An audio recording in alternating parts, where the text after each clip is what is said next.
Solidaritas Advokat Aceh memberikan perlindungan kepada para mahasiswa yang berpotensi menjadi tersangka dalam kasus dugaan pemalsuan data beasiswa pemerintah Aceh tahun anggaran 2017. Dukungan itu ditindaklanjuti dengan pembukaan posko konsultasi atau pengaduan. Para advokat ini menilai mahasiswa-mahasiswa ini merupakan korban, bukan sebagai pelaku utama. Koordinator Solidaritas Advokat Aceh, Kasibun Daulay, meminta penyidik kepolisian mengejar kebenaran material, bukan kebenaran formil dengan melihat duduk perkara yang sebenarnya. Pidana korupsi yang terstruktur sistematis masif, oleh karenanya harus dituntaskan dan harus dibawa ke pengadilan.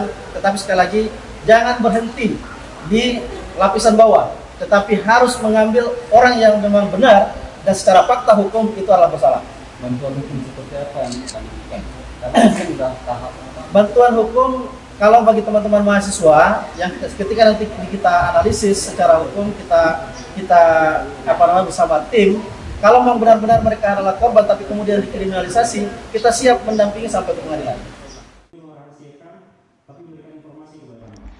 Para advokat juga mendorong pihak penyidik kepolisian agar turut mengungkap aktor utama dalam kasus ini. T. Alfaq, Kia Rizky melaporkan untuk Aceh Info.